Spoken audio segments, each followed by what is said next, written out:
Hello, is anybody there?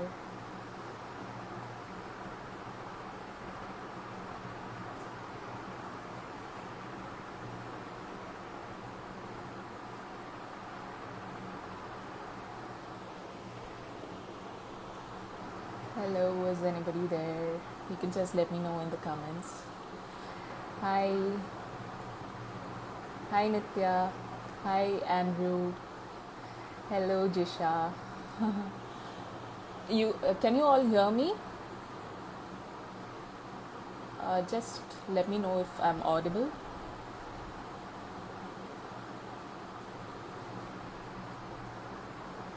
Can somebody just write if I am audible? If you can hear me. Okay, all right.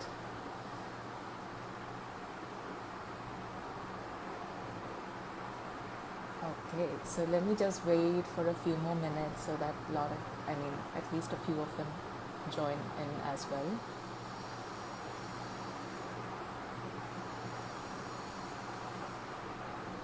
All right, thank you. Thank you for letting me know.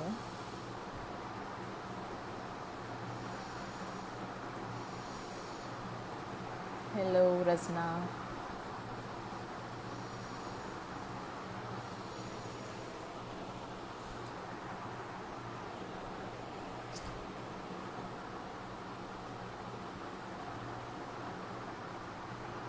Okay, so we have a few of you here now. So, good evening, good afternoon, good morning, wherever in the world you are right now.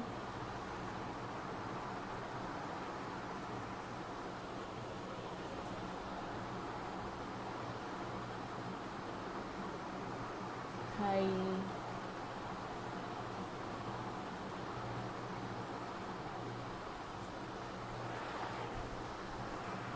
So I'm just waiting for at least a few more to join, and we'll start with our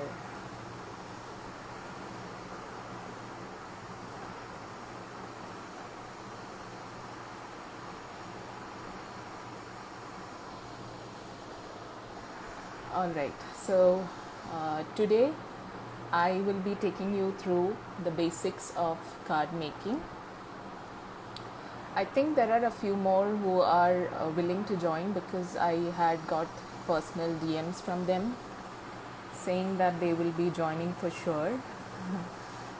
So, okay, anyway, I'm not wasting much time.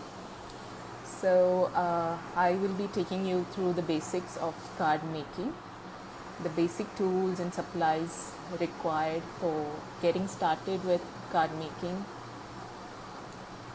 and then we'll go through the process of creating a watercolor card, watercolor technique card. So that's what we're going to do here today. Hello, Blossom Crafts. Thank you. Thank you.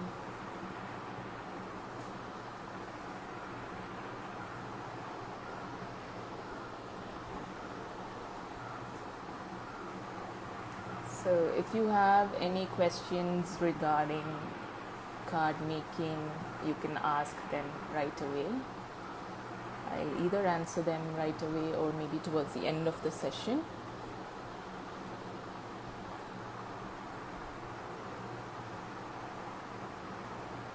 So I will be sharing a few slides with you which will take you through the basic supplies required for getting started with card making. So for most of us, card making is a hobby that has been there from such a long time. As children, we might have made lots of cards. So I personally love receiving cards a lot, and I also love sending out cards to my loved ones. But over the years, if we look back into the past, when we were younger, cards were too common. Like every year, I can't remember a year during my childhood where I didn't receive a card for my birthday. But then it just died all of a sudden, and maybe you remember the times when there were these e-cards where you send in an email link, and when they open, all those kinds of funny things pops up. Even I used to enjoy that as well. Then like even I shifted into sending out those e-cards. And then over the past few years, I've again noticed uh, the card making art, or like, and the traditional cards are like, of course, printed ones are there. Other than that, this handmade cards became quite common. And hello, thank you for joining, all of you. It's good to see you all.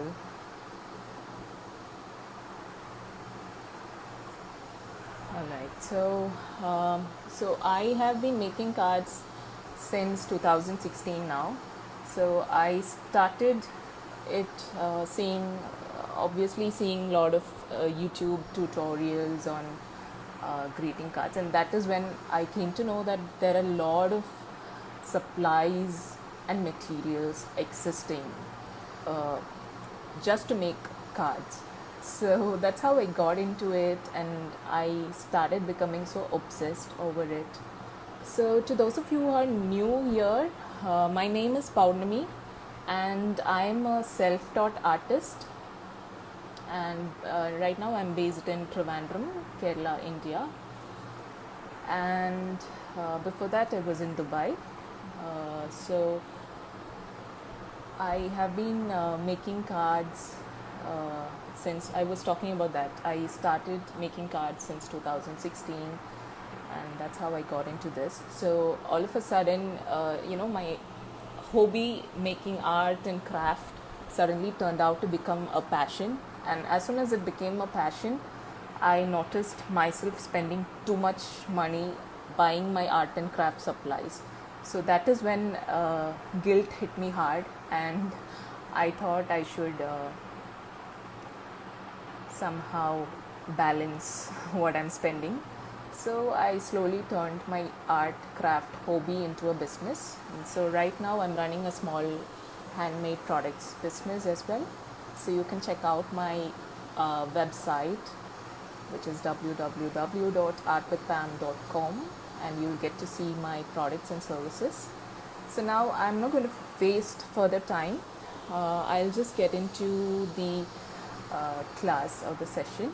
So I will share a few slides with you. So this is the basic tools and materials required for card making. So one of the basic tools we require is tools that we need to use for measuring and cutting and folding our paper. So one of it is a bone folder. So this is the bone folder. So traditionally these were made out from real animal bones. So that's how the name came, bone folder.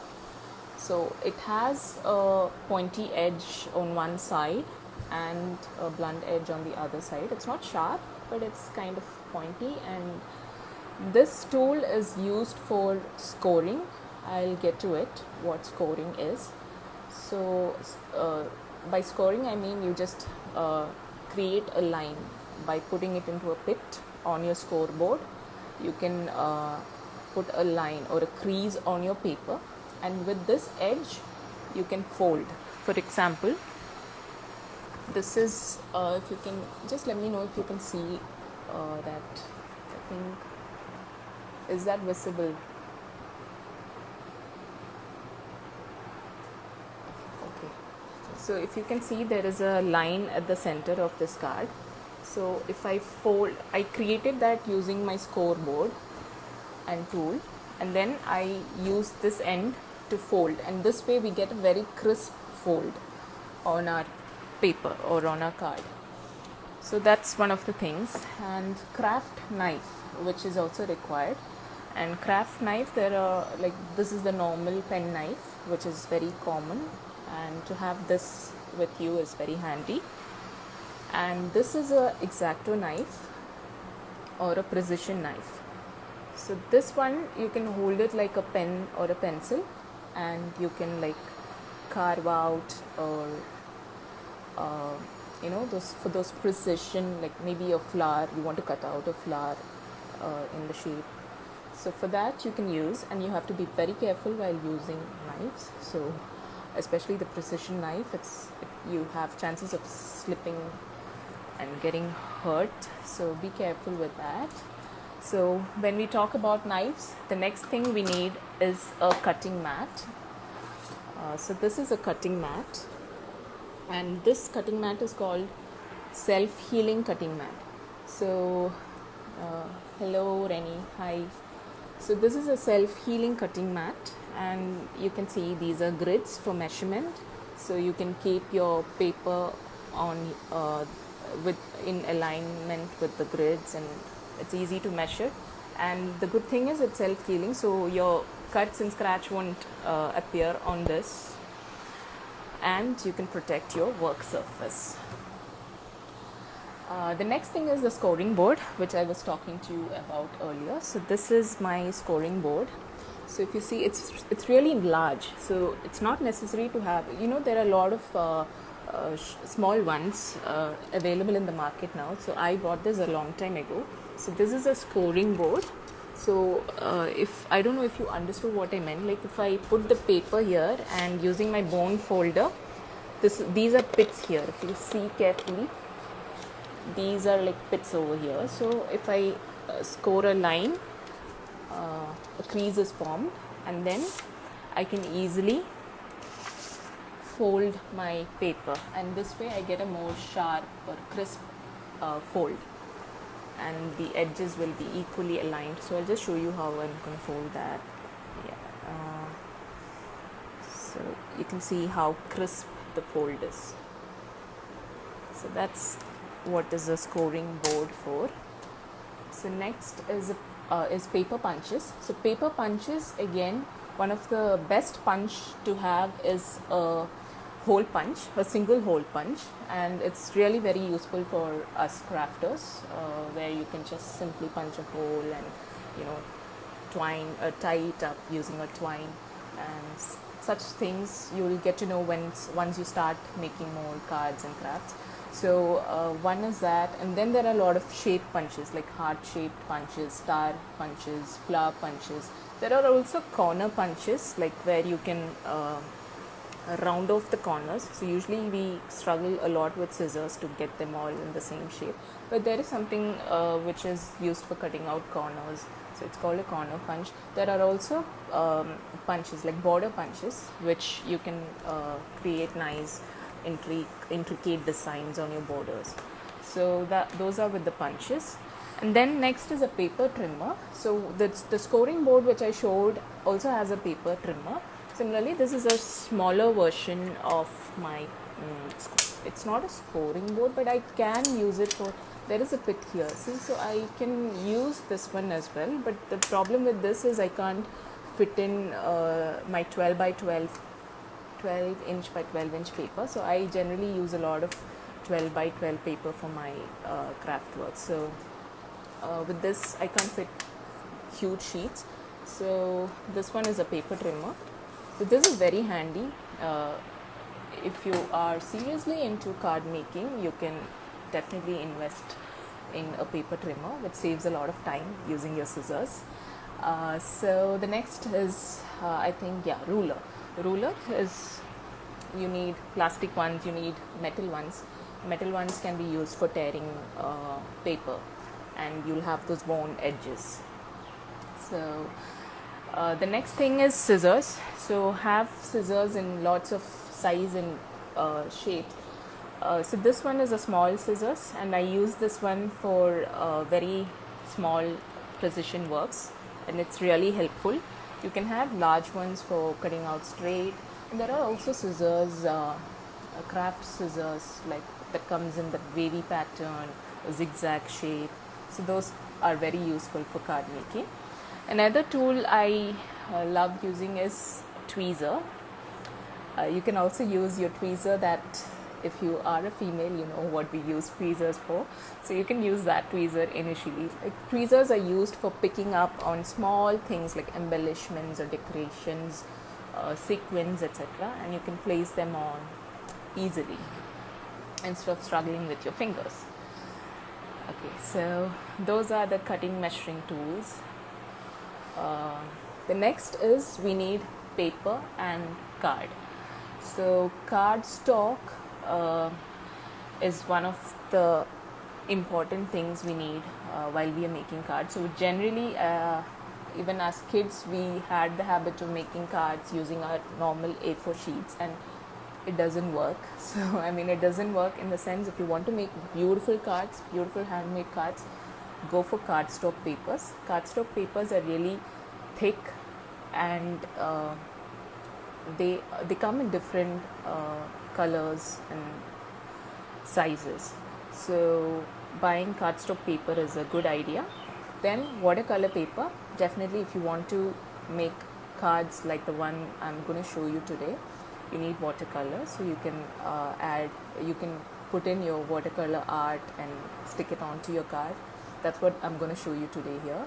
Patterned paper is again paper with patterns or designs, pre-printed patterns on it, and those are really you get them in different colors, different patterns, and it's so beautiful to put into your card. Another paper I love is Vellum. So Vellum sheets, you might have seen them in a lot of packaging stuff and all. So Vellum is a very translucent, or it's actually, yeah, it's a semi-transparent sheet, and that's very good to put into your cards. And handmade paper is something good to go as well. Handmade papers are good for, even there are handmade papers available in watercolor ranges, so that's also a good thing to start with. And card blanks. Card blanks are pre-folded or scored cards. Like this one is card blanks. So you just get them. You get them in these kind of packets, and this is my go-to product because I don't have to waste time cutting into the size I want and scoring them. So nowadays I buy a lot of these card blanks, and keep them so that I can use these card blanks whenever I want. So I can see a few of you joining me now. Thank you for joining. And whatever I have spoke until now will be available for the next 24 hours on my story, and after that on my YouTube channel, so you can check back later. So next next thing you can invest in are pens and markers. So fine liner pens. Fine liner pens are the ones with a very fine nib. So something like this, that is this one. So you might have seen, you might be already using these kind of pens. So this is a fine tip and fine liner. So by fine liner pen, this is what I mean. So you can definitely go for those pens, and I'll tell you which one is my favorite in a while. Brush nibs are brush tip pens, which is very common among calligraphers. So this is a brush tip pen. So this one is good if you want to do some calligraphy. This is a big brush pen. There are small ones as well. This is a very small version of, and these are the ones I use for calligraphy. Coloring pens, again, they're available in different types. Like there are fine tips with colors, so those are there, and there are also copy colors like the alcohol color pens, like the copy colors, and there are cheaper ones as well, which is very good for your cards. Then embossing pen. So embossing pen is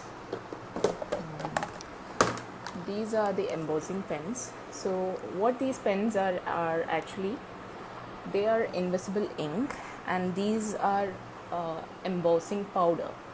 So what happens is you write down using the embossing pen, so the ink will be invisible, and you can put in this powder, and later on using a heat tool. This is a heat tool. When you blow hot air onto it, this powder melts and it becomes a 3D kind of a thing. So that's called embossing, and it's very common among card makers. I love it personally. I do a lot of embossing. You can check out my YouTube channel for some of my works. I think a few of them are there. Then what we made are felt tip pens. It's very common among children, the ones with the pointed kind of a sketch pen. So those are good for coloring and for decorating. Gel pens, again, I have towards the number 8 is white gel pen. So those are under the same category. Gel pens are good. It has a nice shiny look. And this is a white gel pen. It's a must if you are taking this seriously, because it's really useful. You know, you can if it's a dark background, you can just simply put lots of dots and it looks like night sky. So that's the magic with gel pens. Metallic markers, again, they are very beautiful, especially on dark background. Metallic markers are very beautiful to invest in. Then we have glues and adhesives. So these are the next important things to have. So obviously you'll be having these kind of glue sticks, or maybe craft glue, and there are also these kind of adhesives. These are double-sided adhesives, so it's very thin and you can just peel it off, put it onto the place you want to stick together, and then peel off the top layer of paper and it's well stuck. So that's a good option. And foam dots, currently I'm out of stock, so I don't have them, but instead of that I can use the foam adhesive, which is again the double-sided thick one. You might be familiar with this, the thick double-sided tape, and you can cut out foam dots from this. I'm running out of this one as well, and during this lockdown period I don't know how I'm going to get another one. Anyway, so I heard some of the art shops in Trivandrum are open now. If anybody know about it, just let me know. Yeah, so that's it, craft glue. And what else? So the next one is stamps and inks. So this is the best part about card making. You get a lot of pre-made designs available in stamps. So if you do not have the skill to draw beautiful shapes, then stamps are your go-to product. But even if you have the skill, for example, I can draw, but sometimes I'm too lazy. So at that time, I just go with my stamps. So stamps are available again in different varieties or different materials. So one of them is clear stamps. Clear stamps have a clear finish, so it is like an invisible or transparent thing with a quote, like thank you, sentiments. So we use a lot of sentiments while making cards. So those are available in clear stamps. Wooden blocks, like you can have wooden alphabets, wooden blocks in the sense, again it's stamp, it has a rubber at one of the end. Cling stamps are ones that can be put onto. So this is my stamping pad actually. So if I put on, so this one here is a clear stamp. So I'll show you what it is. This one we'll be using in today's session probably. So cling stamp is, again, you can just peel it off like that and put it into this thing and stamp together. So these tools are actually not important if you're starting with card making. These are all, as you process or proceed, you can invest in those things. And ink pad is, again, there are a lot of colors, and you know, when we were smaller, we used to have a lot of stamp and ink pad collections. So this one is what we use for card making. There are a lot of types of inks and all, but I'm not taking it into all those for now. So with that, I have explained to you the basic tools and supplies required for getting started with card making. Hope you all liked it, and if you have questions, please ask. You can ask me now. You can just leave them in the comments and I will answer them later towards the end of the session. So let's get into making today's card. So I'll just turn over the camera.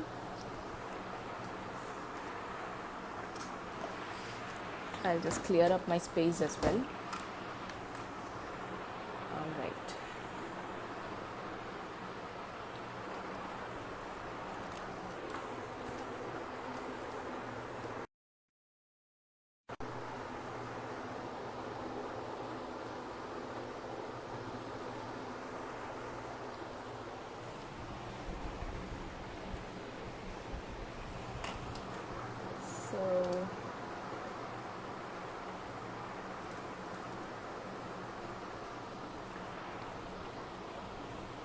So just let me know if you can see my work surface.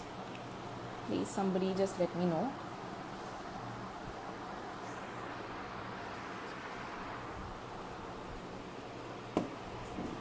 Is it clear enough? Can you see the work surface?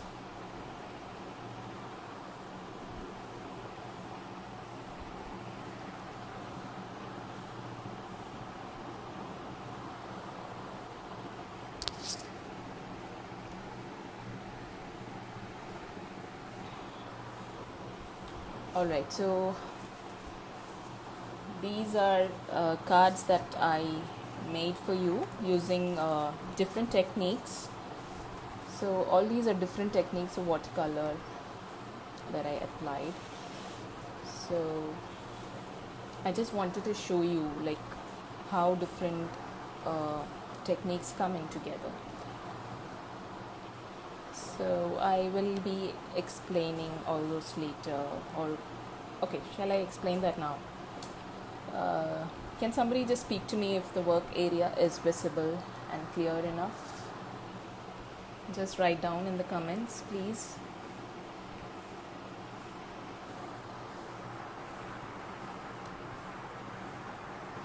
Or does this look better?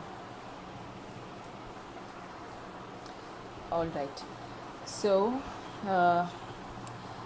this is a very simple watercolor technique I have applied, and for this you need watercolors, you need watercolor paper, but if you don't have that, please go for a chart paper or any sort of thick paper available at home. You can almost get the same effect, maybe not as beautiful as this, but still it will do. And so today's bonus is I'm going to show you some calligraphy as well, so that's a bonus for you. So this technique is really simple. So if you check this out, this one is these flowers were made using gel pens, normal gel pens. So those pens have the tendency to spread like this. So if you check this out, so you can see the ink has actually spread out, and it still gives a watercolor effect kind of look. So I still like it. So if you have gel pens at home, you can try this. And also the normal fine liners, like this one is a common brand here, Luxor Fine Writer. This one is in blue, but if you have the black one, and if you're using it, you might see that when it comes in contact with water, it spreads. And still I like this effect as such. Okay, so if that's the one which is available with you, please go for it. And here I have used a plain background, so only the flowers are there. Again, this one is also plain. Both of these are having plain white background without much feathering or softening there anywhere. So this one is, again, I used normal black pen, I think I used the gel pen. So this is the effect you get if you use gel pen. But I used it towards the end. So I painted the flower first and then I put on the gel pen. And this is again I gave a rusty look here. So that's first I did a wash. Okay, these two are almost the same technique, so I'll explain here. First I give a wash using the colors I need. So we'll get to see that in a while, how we're going to make this card. And then I use my fine liners. So I told you which is my favorite. I'll tell you which is my favorite fine liner pens. So these are my favorite fine liner pens because these ones, okay, this is called Sakura Pigma Micron pens, and they come in different sizes. So this is the smallest, 005, and then I have a 01, 05 and 08, and these are more than enough for me for doing my basic drawings and inkings. So the good thing about this pen is that the ink does not spread when it comes in contact with water, because the ink used here is called archival ink, and archival ink does not spread when it comes in contact with water. So these are my favorite and go-to pens while working with it. So I will be showing you the same technique I've used here, and if you do not have pen, if you don't have the same pen, please don't worry, just try it out, try whatever method I'm showing you today. So this is my color chart for this watercolor set that I'm using. So I always love to prepare a color chart so that I can get to see what all colors I can form, and it's a very interesting process to do actually. It takes time, but it looks interesting towards the end, right? Alright, so this is the watercolor paper I'm using today. So this is a hot pressed watercolor paper.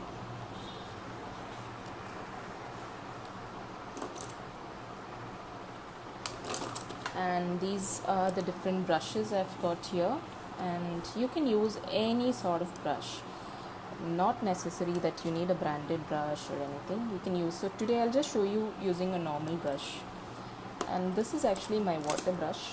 So along with this set of watercolor, I get a water brush pen as well, and that's really good, especially if you want to give a washed kind of look. It's really useful. So these are the things you need to create the card. So you need a jar of water, brushes. The round tip ones are perfect and fine. You normally get along with your watercolor set these sort of brushes, and watercolor paper. So first what I'm going to do is I will just cut out my watercolor paper into the size I need. So this is a square shaped card base. So this is what I told earlier, card blanks. So if I measure this, it comes around 15 centimeters. Yes, it's 15 centimeters, so 15 by 15. So I am going to trim my paper into 14 by 14, so that I have half a centimeter space as borders, just as in this. So I have a tiny little border there. So I'm going to trim this into 14 by 14 using my paper trimmer.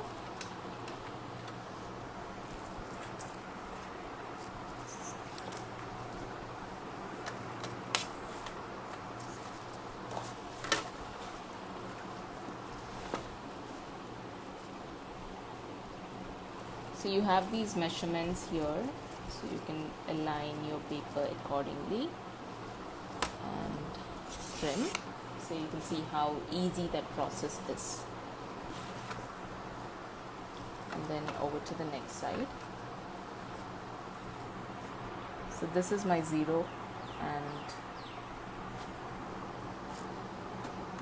okay, so I need to keep it like this, sorry. Yeah, so this is my 14, yeah. So I'm gonna trim that.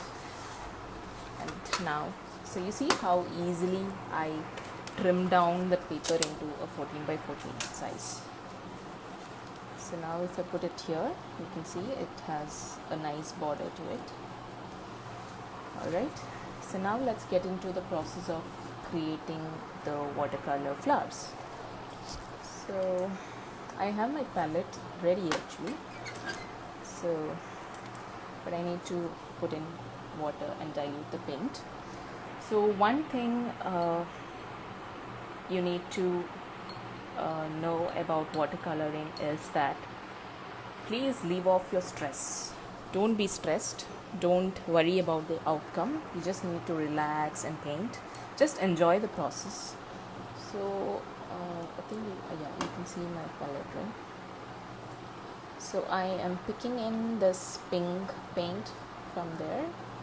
And another thing about watercolor is add lots of water.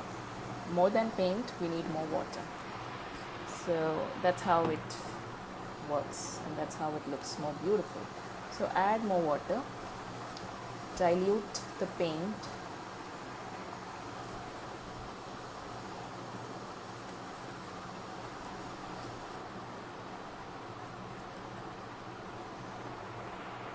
so I've diluted my paint very well.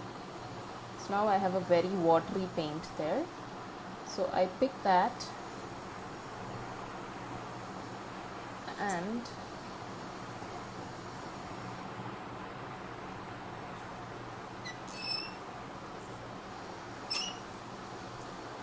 on the top right corner, hope you can see. Yeah, I'll just move these away.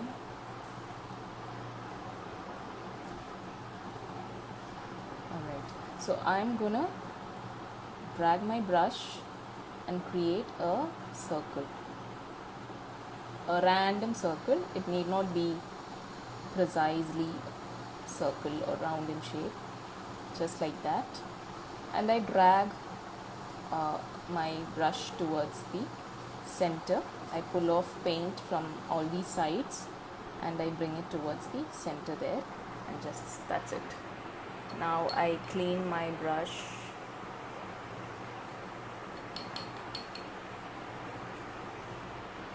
and next I'm gonna pick in so let's have a reference image here.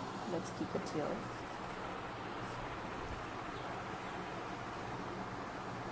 Can you guys see it?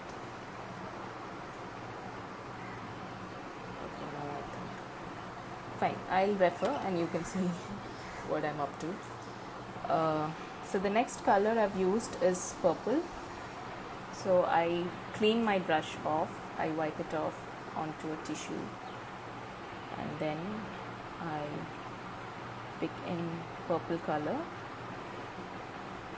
Again, I'm gonna dilute it very well using lots of water.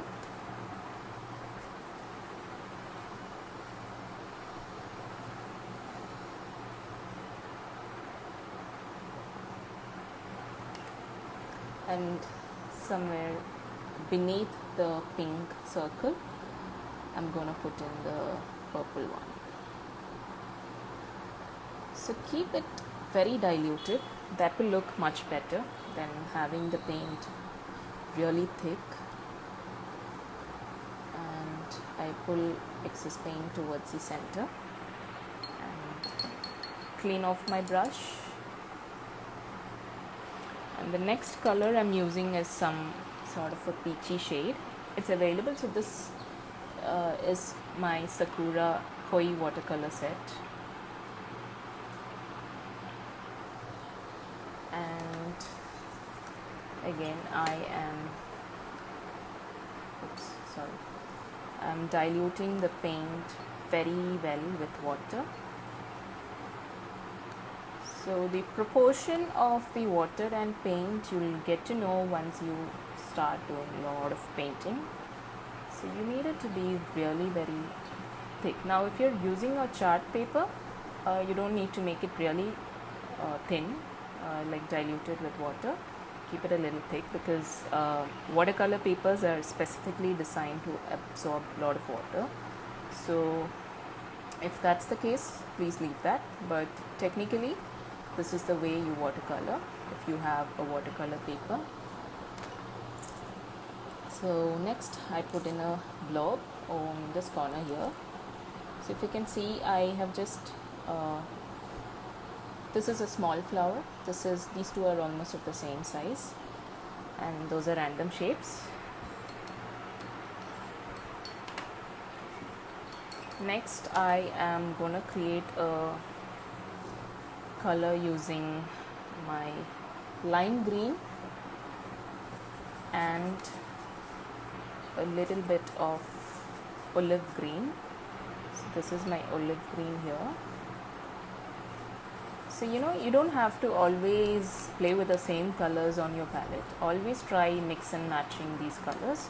Now if you are a child, please especially if you're below 12 years of age, you can ask your parents for guidance, because some of these might look a little tricky, but these days kids are really smart, so I doubt if it's the other way around. So anyway, so this is the green I'm going to apply, and again it's really diluted, and then I am going to just randomly put it across few of those white areas here and there. So you don't have to be very concerned about the shape. You just see me dragging the brush just like that without any particular intention. I'm just simply dragging, and each time I do this it looks different. This is not how I applied here probably. I just randomly move, so it will vary each time you do it. Okay, so now I have those shapes ready. So the same thing I go on and repeat it towards this corner here. So this time I'm not explaining, I'll just do it quickly. So first I took my pink. So now my paint is actually already in the right consistency, so I just have to pick it up from my palette and I just directly apply it. Next, I always clean your brushes after applying each color. Then I pick purple and put it in there.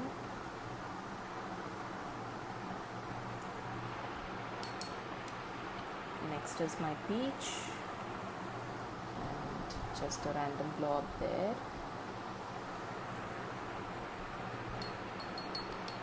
So I think you understood, right? This is the other corner. So now we have those two corners.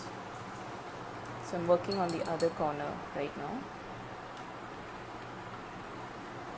So applying green just like that.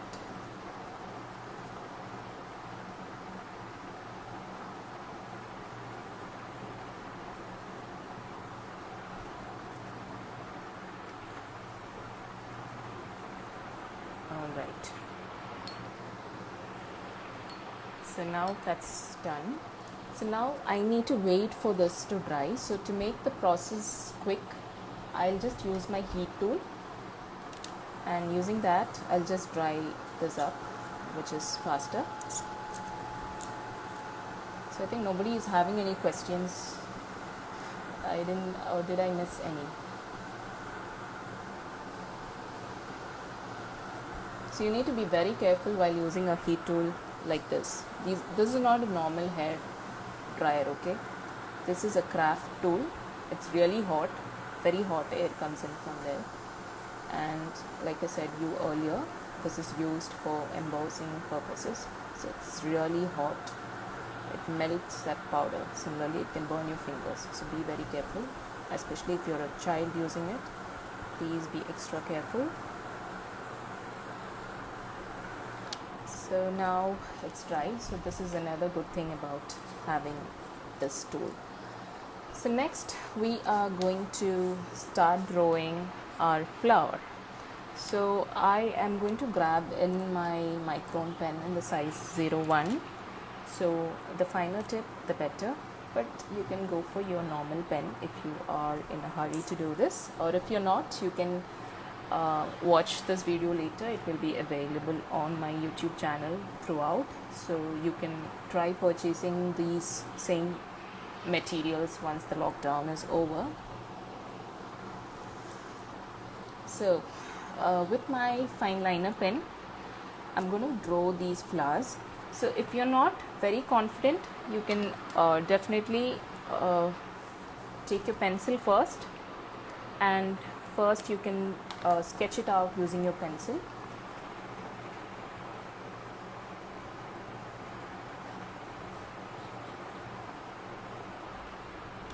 So just move this aside. So using my this is a mechanical pencil, right? Yeah. So using that, it's good. You can use normal pencil. This one is really good. I like it. Okay. So first you put in a small circle towards the center of that circle here. All right. And then you can draw in 5 circles so that I can fit 5 petals together. So if you notice, I'm overlapping the circles. So my first circle is here and they're overlapping on this side here. So let them overlap. It's absolutely fine, so that I can fit in 5 petals together. That's what I'm trying to do. And again, no need to keep them real good circles, because you're not going to draw really good circle of petals here. I'll show you what I'm going to do. So using my fine liner pen, I draw the circle first, and now since I've sketched my petals, I know how it's gonna come out. And I'm not gonna draw really circular petals, like I said. I'm gonna draw very random or wobbly kind of petals. And then I will draw another one here. So you can see they're kind of pointy and they're really wonky petals.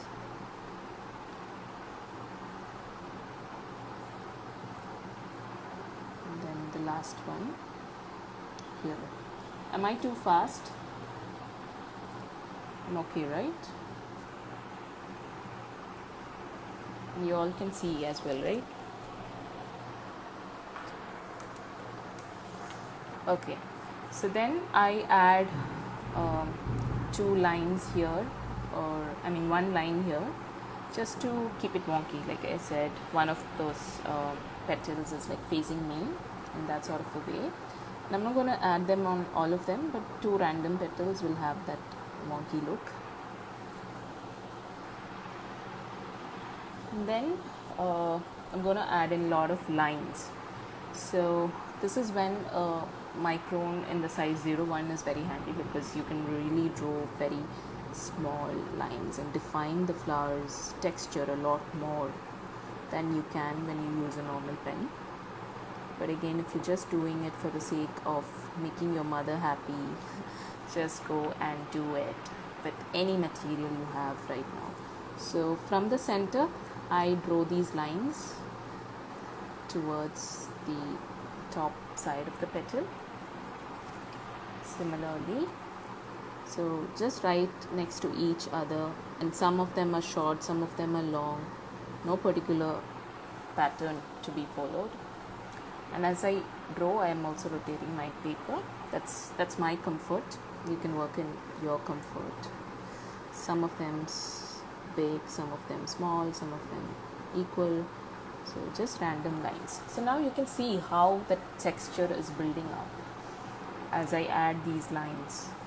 And from the top of the petal, I drag in 2 lines, random lines again. 2-3 of them, very short lines.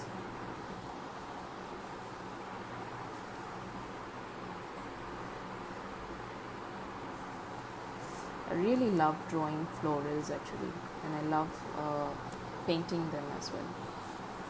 Florals are like my favorite things. Alright, so now on the center I'm gonna draw a line and separate into two halves, and one of the sides I just fill that up with black ink, and on the other side I just apply small dots like this. Okay, and then I draw in two leaves. So now you might be wondering what I'm going to do with the color at the background, but let's wait and see how it's going to turn out to be looking good. And let's draw the next flower here, small one. So now I won't be using my pencil, I'll just draw directly, or I'll show this one first so that it's quite big and you can see once again the process. So I draw a circle first, and then I just randomly draw shapes just like that to fit in 5 petals.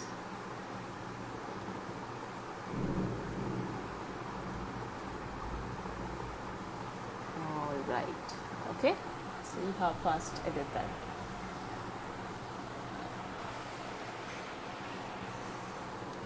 And then this line to make it look wonky. And now I draw those lines there. I think my paint is actually has to dry a little bit more as well. So when you are working, please give enough time for that layer to dry. One of the things you require while doing watercoloring is patience, and though I don't have patience generally while I'm painting, especially with watercolors, I am naturally so patient because I love the end result.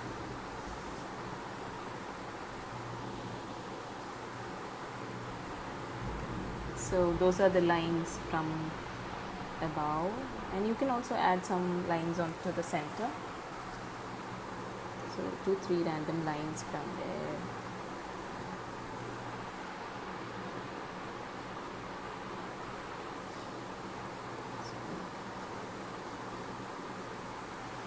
Alright, and then we fill this petal center.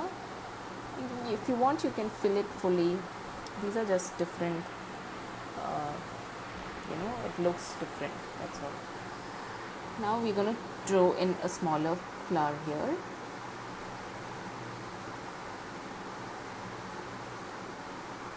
Again, 5 petals to be fitted in. Alright, and just repeat the same steps. And the smaller the flower, it's kind of tough to draw, but just try to make it look good.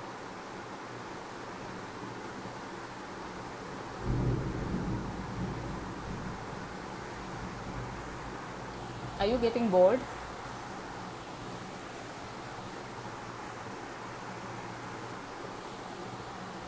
So nobody is talking.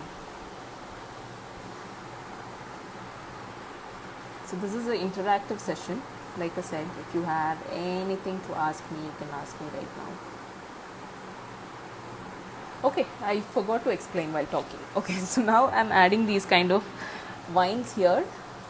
So these vines, just as in this reference picture, I'm adding those leaves there. So first I drew a line, and then I add in this pointy shape, oval shape, water drop kind of shape. All these are very common thing. I think most of you might be already doing all these kinds of leaves and shapes, because these are very common among our doodles. Yeah, like doodles are something we do randomly while talking to our friend on the phone. We just keep doodling. All of us, most of us do that. These are parts from the same doodly things you do. So those are leaves again.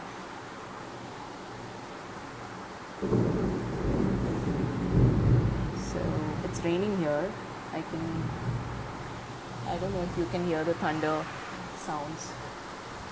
Alright, so we are done with the inking. Okay, let me add one more line here at the bottom. So one line here, and here I go. So if you notice, I'm like alternating them, like I don't put them together on the same side, one up and one down. So that gives a kind of, can you hear me? I think the background rain noise is quite loud.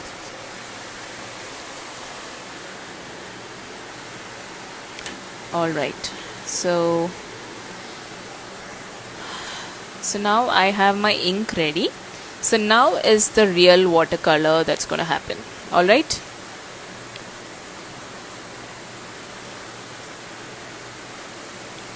So if you guys talk or say something, I will get to know if I am audible. These colors you mixed up with are of some special branded for watercolors, is a question I got from Sinu. And yes, okay, actually I was unable to read your comments. I'm really sorry for that. I thought nobody is speaking anything for a while. Alright, so now I can see your comments. I'm sorry for that. So yes, this is a particular brand of colors I'm using, and it's called Koi Watercolors from Sakura. So I'm not here for promoting the Sakura brand. It sounds like I'm using a lot of Sakura products, but seriously, I'm not their influencer or anything. This is personal choice. I bought these paints myself. So this is my favorite watercolor product, and it's actually a travel watercolor. So I can actually remove this brush and put it in like that, you know. So it's my travel watercolor. Oh, I think I'm messing up with the camera. Sorry, this is my first live. I'm messing up a bit. Sorry about that. Yeah. Okay, thank you for telling me that you can hear me. Let's choose hobby time. Sinu, Sanjaya. Yeah, alright. Yeah, Sinu is my classmate. I feel bad calling her Sinu Sanjaya. Yes, Sinu, this is my Koi watercolor brand. So with that, we are done with drawing the flower. So now we are going to apply watercolor paint again. So that is a second layer of paint. So I'm gonna pick in the same watercolor, the pink color. So this time I keep it a little more painty than diluted. Okay, so I have a little extra paint than the one I have. I mean, the proportion is different. I have more paint and less water. So I pick more paint, and I am gonna, so I don't want it to be very bright. Okay, so I have just put off some.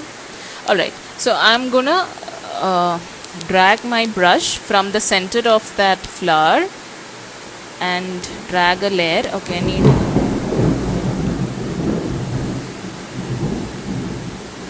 so I'm gonna just drag that to the top of that petal. And while drawing flowers, I'm sorry, my wire is hanging out. I hope you all can hear me. Can you hear me this way? Can you hear me? Still hear me? Okay, so I'll just keep speaking. So one thing you need to take care is, if you notice on this one, I have left these white spaces in between, which adds a beauty to the flower. Like, you know, when the light falls, you know, you see glares on different materials. So that's what I've done here. So I leave these kind of white spaces in between so that it looks more realistic. And then I always keep